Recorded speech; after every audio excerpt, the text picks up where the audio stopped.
This is a really important session from my perspective. I did my PhD around teaching children on the spectrum and what was effective and what wasn't effective. And what I found really interesting was I had assumed at the very beginning of my PhD that if people knew more about autism, they would be better teachers of kids on the spectrum. And this turned out to be utter rubbish. What it turned out to be is that you need to understand what it means to be autistic. You need to understand the autistic experience and perspective, and you need to care. You actually need to care that these children experience life differently. So I'm on the spectrum and I use the phrase autistic. I'm allowed to. If you don't know I'm a person, it's your problem, not mine. And I think that in depth, one of the things that we have done is we've labelled autism as a problem. Now personally I don't think I'm a problem. Some people might disagree. But yes, I have a particular personality style, but autism brings gifts with it too. And hopefully by the end of this session, what you can understand is that being autistic is not in itself a tragedy. Misunderstanding by other people is what makes our life really, really hard. Some aspects of it suck, yes. I would really like to get rid of some aspects of it, but not the whole thing, because the whole thing also brings me great joy. So this will hopefully help you to understand and therefore hopefully appreciate autism more. We talk about sensory differences a lot, sensory sensitivities, and the sensory overview that many of you will have seen and used, and curse me for it being so long, will have also come to understand how complex the sensory differences are in autism. Every child is different. And every child is not just different in between each other, but also in themselves. So I have a completely different sensory profile than I did when I was 2, than when I was 6, than when I'm happy and when I'm not. Context is just as important as time for sensory differences. So you might have children who they come to your site and the parents say, oh, they really have a really big problem with loud noises. We can't have loud noises. They can't possibly go to assembly. And then you find out that actually they really like drumming very loud and they want to be rock band. It's the context thing. If I'm unhappy or I'm not controlling the volume, I have a really big problem with noise. But if I'm controlling the volume, I drove Michelle here this morning and I realised after we'd been in the car about 10 minutes I possibly shouldn't have the radio on as loud, because I have the radio on very, very loud in the car. But if the TV is on loud, it upsets me. Why? I'm not controlling it. So we have to understand sensory stuff is very, very complex, and it is real. When you did the temperature thing with Nicole, you didn't all think this was the perfect temperature. So we understand that the same experience can be perceived differently. And yet, when a child says to a teacher, it's so loud in here, and your classroom is quite quiet, your automatic assumption is they're not telling the truth.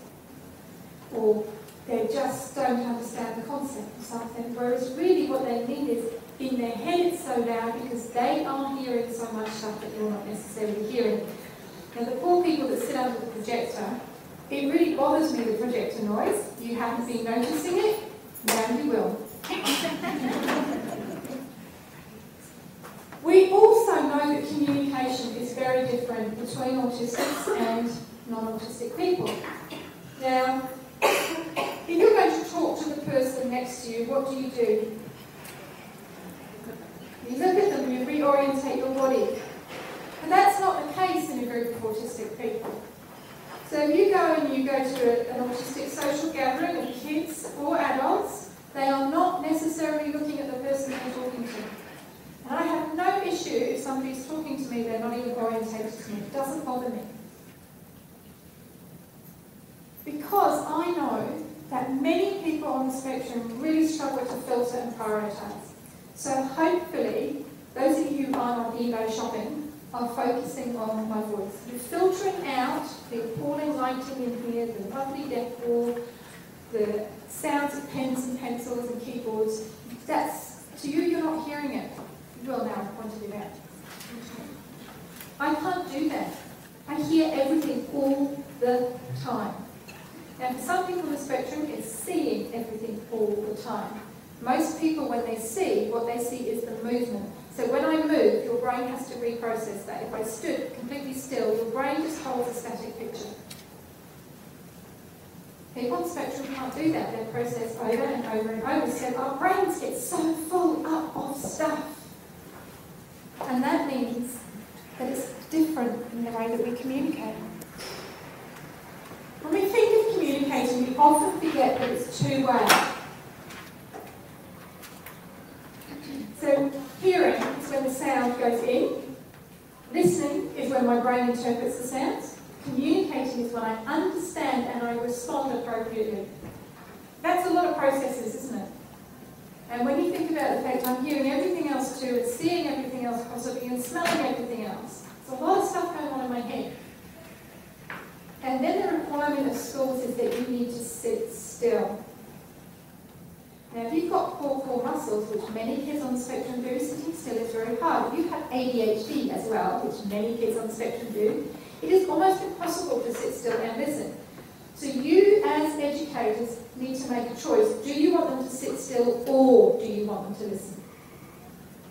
And if you require eye contact, for some kids on the spectrum, the description I got from a child that I worked with many years ago, and I always use this example, is when the teacher asks me to look them in the eye, it's like I'm being stabbed in the eyeballs with a knife. If you want to do that to your kids, please go get another job and don't work in our system. If that makes you think, oh my goodness, I hope I haven't done that, then please don't ask them to do that anymore. Because does it really matter? If you want orientation towards you, so you know they're listening, teach them that. I look at people on the forehead or on the nose because nobody knows the difference. But you know if I'm really comfortable because then I don't need to look at you because I know that you're accepting of that.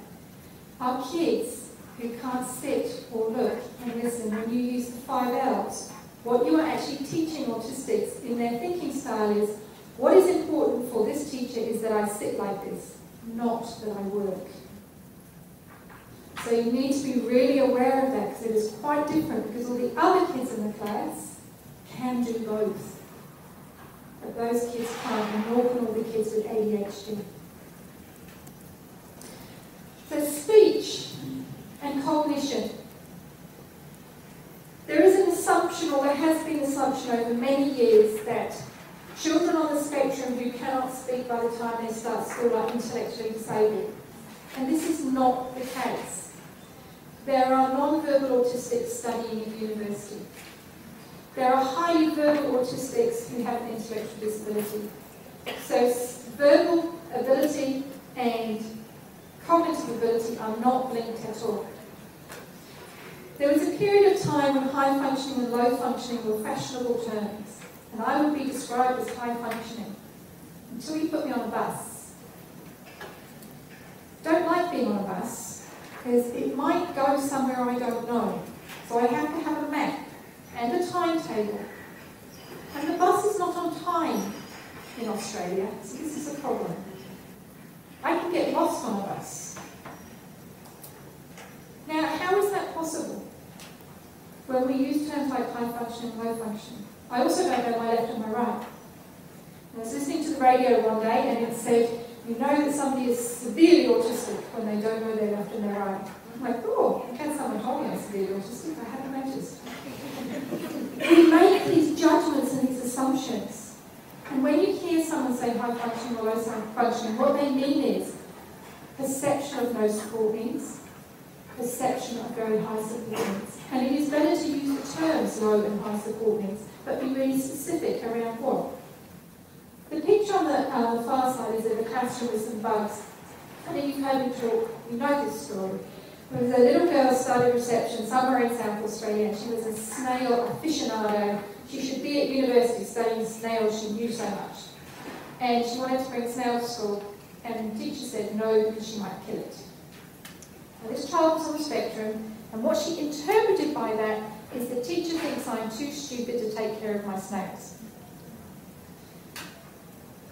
Did she have a good year? Did the teacher have a good year? If you have a child with passion or interest, they are not going to mess up in that passion or interest. Now, she hated snails, she might have killed it. But if that was her thing, there was no way she was going to kill it. Literal use of language. Now, this is hysterically funny on the Big Bang or on Spock is very funny too. However, there are also some assumptions that get made around literal use of language. So, not many kids look out the window when you say it's raining cats and dogs and look for the cats and dogs. But kids on the spectrum will do it the first time. When you explain to them that's just an expression, they won't do it again. Sheldon is not an accurate description of autism because Sheldon never learns, no matter how many times they tell him. Kids on the spectrum are not inherently stupid. They can learn the idioms, but they need them explained. But we also need to think about the way we use language in classroom. We say things like, you can go out when the bell goes. And the kids on the spectrum, when the bell goes, get up and go out. And then as educators, we get cross with them. Why? You said you can go out when the bell goes. But you didn't mean it. And all the other children in the class understand the social context of language. Kids on the spectrum do not understand the social context of language. So we interpret what you mean literally. So if you want something, say it. What you mean is when the bell goes, I want you to stop working, and then I'm going to decide when you're going to line up, and then I'm going to let you out. So you can say when the bell goes, stop working. And that will be really helpful. So always say what you mean and mean what you say. And if that is the only thing you learn from this section, please write that down and please do that. Because you will make the lives of the kids on the spectrum in your classes so much easier and your life so much easier. Never say, would you like to come and do maths now? Because you asked a question. And when the kid says no, you get cross because you were just being polite. You say it's maths time now. That's not a question. You can say please, but you don't have to say it's a question. It can be a command. Repetitive behaviours are an interesting one. Repetitive behaviours, stims or stimming. So this picture says visual, auditory, tactile, taste, smell, vestibular. So I'm clearly a vestibular stimmer. I pace backwards and forwards. I'm a bit more animated than I was when I was stuck to the microphone because I'm not comfortable when I can't move. We have kids who have to have things in their mouths, and that's their stim. We have kids who have auditory stims, they make noises. Now, some of our stims don't look quite so flash. I'm comfortable in who I am, so I'm happy to pace up and down. I know people that won't, who are on the spectrum. They don't want to be seen to be autistic. But what is wrong with being seen to be autistic? We're all valuable human beings, and our stims are very important. They're self-calming, they're often enjoyable, and they serve a communication purpose. How many of you can sign? Our stims are like sign. We have friends that we know, if they're rocking one way, it means they have this emotion. If they're rocking another way, it's another emotion. If they're using a particular hand stim, it means they're highly anxious and they need some support, versus if they're doing a different one. You can learn these from your kids. When families say to you, I want them to not do that anymore because it makes them look weird, and if you stop me doing the thing that makes me feel comfortable, then am I going to learn as well? Am I going to be as confident in myself? Am I going to feel good about myself? No. One of the things that gets autistics into lots and lots of trouble at school, so much trouble, we have zero understanding of the top diagram, which is the typical reception of school hierarchy. So by about week 3 in reception, every child knows students are the least important people in school. Students should prioritise rules and instructions from teachers over those of other students. Then they know teacher is a very important person to be obeyed unless there is a contradictory order from the principal, because principal is the most important person to be obeyed at all times. Now, the autistic children think this. There is me, and there is everyone else, and everything else. But notice that everyone and everything is equal. Sometimes things or animals are more important than people. Children and adults on the spectrum spectrum do not inherently believe that anybody is more important than anybody else. So intellectually, I know my boss is more important than me, according to society. Just don't believe it. He's a human being, we are all human beings, we are all equal. We all have value. The cleaner is as valuable as a surgeon, because if the cleaner hadn't cleaned the room, doesn't matter how good the surgeon is, I'm going to die. And yet somewhere along Western society we've lost that. And I don't think it's a bad thing. If you understand that's how the kids are thinking, when they do something like take something off your desk that you've explicitly told everyone not to do, and the kid next to them is laughing hysterically, you know what it is about. They didn't understand that the teacher is more important in terms of what you do. And they did what their peer told them, because their peer thought it was really funny, and their peer is bullying them. Every time kids on the spectrum get into trouble, and their peers are laughing, their peers have usually set them up for it. And as educators, if you don't understand this, you think they're just being naughty and not listening to the rules. Because we are pains in the proverbial. We are little police people. We will tell you everybody who breaks every rule. And yet, we don't follow the rules. So please put your hand up if you have ever broken the speed limit. I personally am horrified. I would never break the speed limit. It is a really bad idea. Did you not understand the faster you go, the bigger the smash, the worse the outcome? Did you not know that? And why? Why do you think the government is revenue generating speed cameras? They are trying to save your lives. And we really need an income in this state. So you can see that you also break rules. You are also police people. It's just the context is different.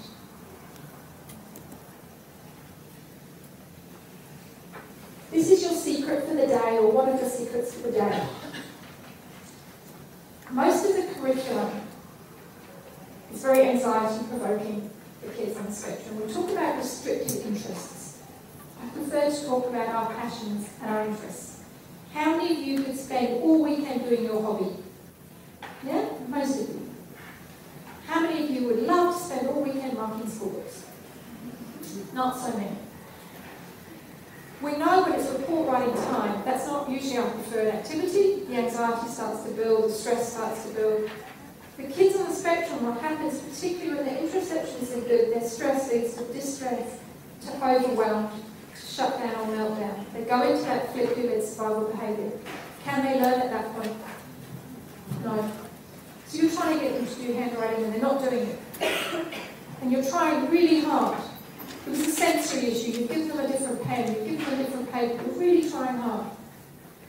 And then they have a meltdown. If you use their passion or their interest, they're already in their comfort zone. And then you can push them into that learning zone. And they want to learn. They're focused. Part of the great thing about being on the spectrum is our hyper-focus. I can write 3,000 words a day. Don't even have to take a toilet break, food break, anything. That's fabulous. If you get your kids in that hyper-focus zone, there is no behaviour problems. But make sure you've got a strategy to get them onto the next activity. And they will learn, and they will learn, and they will learn. My son was useless at maths. Utterly hopeless according to the school, and yet my son bred fish because I'm a very strict parent, and if he wanted things he had to buy them himself. So he bred fish and he sold fish, and he could walk into the fish shop, tell you the size of the tank, how many litres it would hold, everything just by looking at it. And yet he was hopeless at maths. So assumptions. He couldn't do maths in the format it was presented in. If they'd given it to him in fish tanks, he could have done it. Your kids will really surprise you with what they can do if you use their interests. And part of this is around motivation. Most of us are motivated externally. How many of you rock up to work if you're told you're not getting paid?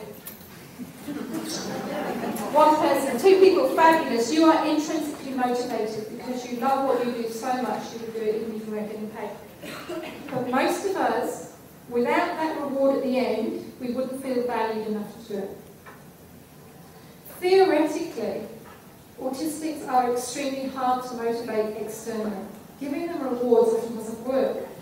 But that's because you choose rewards that are meaningful to you, not rewards that are meaningful to them. So if you can work with them to find that perfect reward. I hate KFC, like I really hate KFC, because I can't stand the smell of it. And I worked with a child who was truanting from school on Thursdays. Always on a Thursday, but it was a really big issue for the school because he was going home and there was a river in between.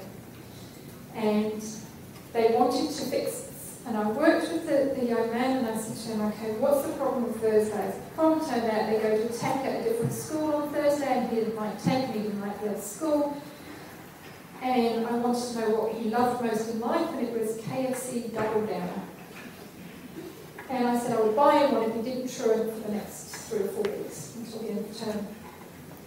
And obviously you can't do that. No government department's going to give you money to buy a kid Double Downer, so I went and did it with my own money because he didn't truant for the next 2 or 3 weeks. Bought him his Double Downer, gave it to him. He ate it, and I said, okay, for the rest of the year, what's going to make it worth your while? And he said, I want a picnic in the park with Mum. And he never truanted again. Never. We get the right thing. It's got to be meaningful. It's got to be worth your while. You all know that's true for you. It's just that kids on the spectrum have odd things sometimes. Also that emotional connection. We talk about interpersonal relationships. And it is really hard for you. I get this. When you have a kid on the spectrum who doesn't respond to their name, doesn't greet you, doesn't have any of those normal social relationships with you. But most of us have a really interesting sense of humour. You can bond with us over that. Most of us are really caring if you find out how to get in there. So if we know you like us, generally we'll do more for you. But on the flip side, if we think you don't like us, that is it. And I've often said to schools, well, look, if the relationship's broken down between an autistic person and their teacher, you've got to move some classes, because they're not going to do anything for the rest of the year. When your children start this year, if you know what their favourite thing in the world is, or was last week, or even if it was at the end of last year and hope it's the same, bring something of that special interest with you on the first day they're there. Share it with them, even if it is a printout from the computer of Thomas the Tank Engine. And just talk about it for a little bit. They will love you more. Because then we believe that you value us. So I told Nicole spoon theory was not happening today. Clearly I put spoon theory in here today. Spoon theory. Please hand up if you know what spoon theory is. Yeah. You have the biggest imaginary chocolate frog ever. Spoon theory is a really useful way of understanding energy levels in autistics and when you are going to flip the lid. It was developed by Christine Miserato about living with chronic fatigue. And the idea is that in the middle of the night, spoon theory comes and you get a number of spoons. Now, you might have spoons that are for social, language, physical activity, sensory, executive functioning. As you go through the day, you run out of spoons. So, for example, if I had 5 executive functioning spoons, I might use 3 of those up in order to find my clothes, get my bag, eat my breakfast. Because those are all things that require executive functioning. I've only got 2 left by the time I get to school. And then I have to put my bag in the right place and my reading folder away, and that's my 2 gone. And so every executive functioning activity the rest of the day, it's not going to happen unless you build the spoons up. You build spoons up by doing things that are interesting and engaging, that the child is involved in and likes. Or sometimes by engaging in STEM. When you're out of spoons, you have to have a sympathetic nervous system overload. So we're going to flip our lid and we're either going to fight, flight, or freeze, flop, drop. Does that make sense? This is really blurry and I was told to change it, but I couldn't find another one. And Amy Sequenza is a non-speaking autistic. She writes a blog called Ollie Bean. And she says, when we're met and understanding and acceptance, it is easier for us to succeed. The anxiety of being easily overwhelmed, sometimes the fear of being judged, is lowered if we have accommodations. We can be ourselves without using all available energy to regulate our brain and body. Many of the children that have motor tics or need to move in order to be able to focus, when we ask them to sit still, they spend their whole energy doing that. And their whole body is consumed with, I'm not good enough. I can't just be me. Nobody likes me for who I am. And that doesn't just happen that day. That happens that night, every night, and drives some of the insomnia that many people on the autism spectrum, myself included, have. Overnight, you're thinking everything that ever went wrong in your entire life. That sucks about autism. So, you want to do things the right way. Every new, difficult, challenging topic thing you've got to do, somehow tweak it so it's through their passion and interest. You can honestly teach anything through anything. You can teach every area of the Australian curriculum through Minecraft, through train timetables, dinosaurs, Thomas, not just at special school, at mainstream high school too. You can do this anywhere. And if you go and you Google when you're bored one day, famous rich autistic people, you will find there are actors, there are comedians, there are singers, there are engineers. It goes across the entire spectrum of career options. Some people who make a lot of money struggle more with their autism than others who don't work. Often people who don't work have very high support needs and or very high mental health needs, driven by not feeling good enough, being anxious all the time, not being understood. Do it this way, there's no behaviour problems, much easier. Yes, it takes you longer to plan at the beginning of the year, but once it's done, it's done. You know how to cover your Australian curriculum for your student through their passion. They're not going to need all that one-to-one that you're always doing. They're going to need much less of that because they're going to be hyper-focused. So, you can start this new year. This is so good. This is the first time I've ever done this in week 0. I'm so excited because you get to start it right.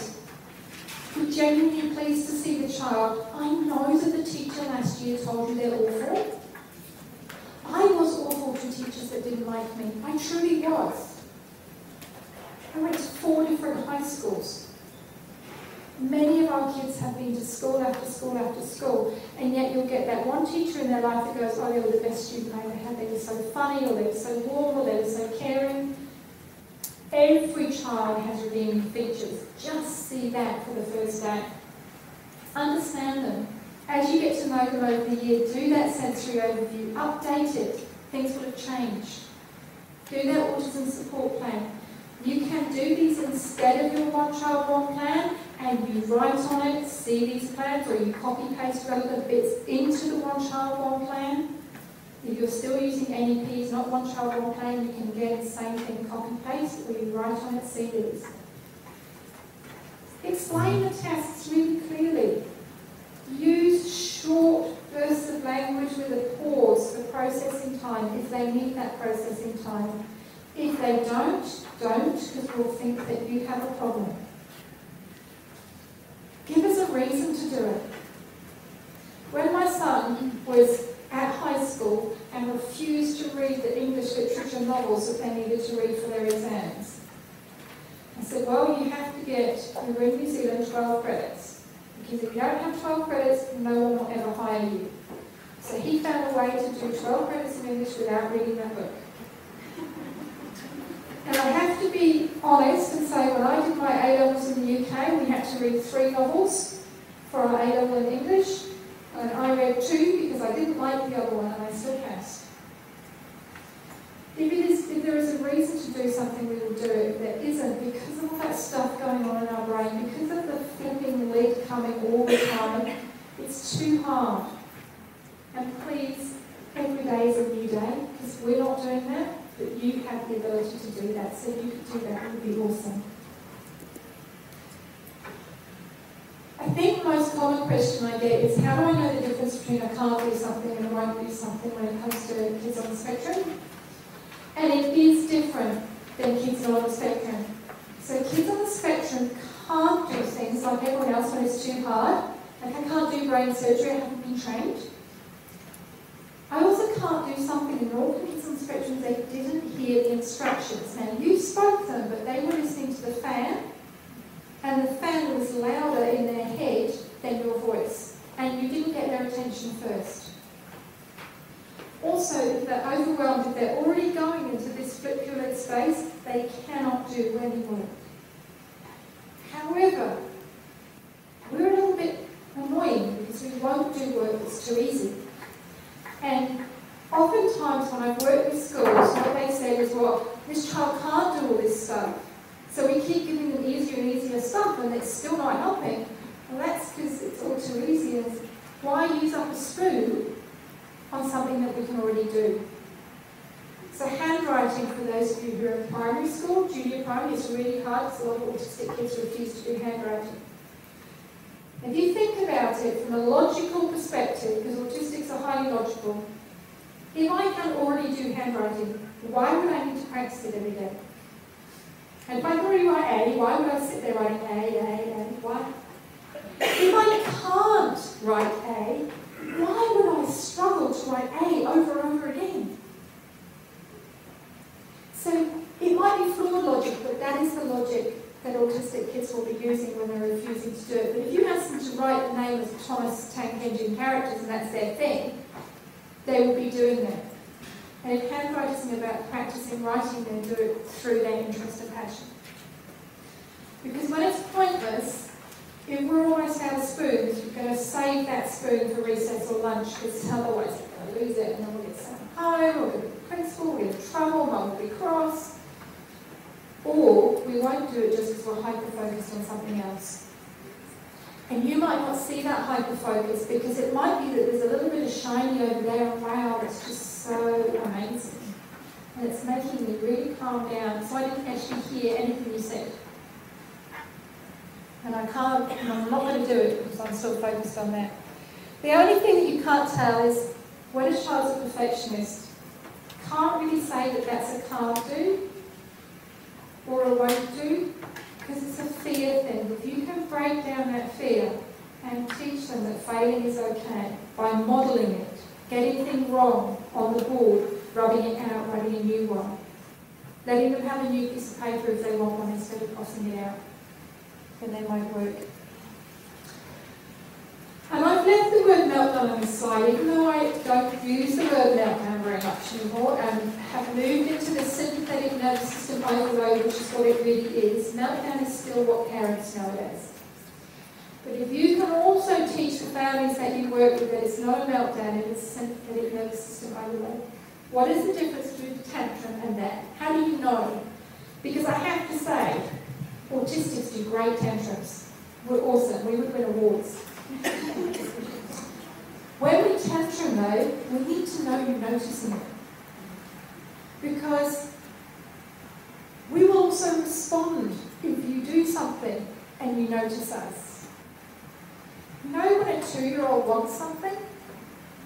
And you know how a 2-year-old will just arc up and up and up and up until you give in because it's just so much easier.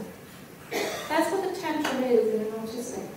It is that arc up until you're going to give in.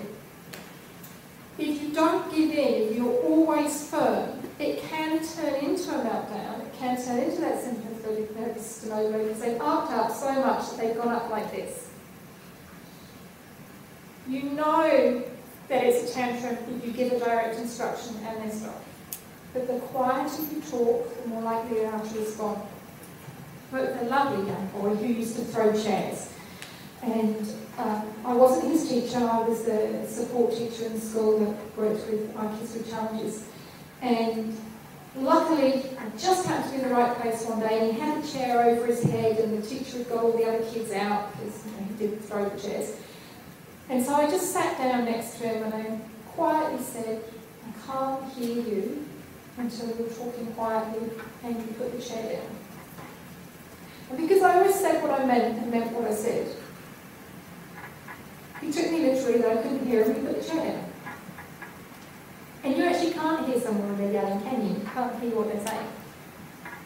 But what we do is we go into that panic mode when children are amped up like that. Now, if you're not sure if it's a tantrum or a meltdown, make sure you're far enough away that you can't be hurt, because if you do say or do something to someone who is in that sympathetic nervous system overload, you make it worse. We often get, well, they looked at me. No, I am not looking at any of you, but you assume that I am looking at you, yeah? When a kid is in a tantrum, they often will make sustained orientation to you or even eye contact. Whereas the meltdown will be that brief, I'm throwing this and I happen to pass my eyes over your face as I was doing it. In sympathetic nervous system overload, any damage that gets done is like widespread. In tantrum, it's never their own stuff. Okay? Really simple ways to tell them apart. You cannot fix sympathetic nervous system overload once it has started. But once it has stopped, if you do interoception, what it does is it fixes that back down again. Because usually what happens is the kids have had their meltdown, but they're still up here, so they get re-triggered over and over and over again. And that's why it can take some kids hours and hours to calm down. So, okay. Do you feel that you understand the autistic experience a little better? Awesome. We're going to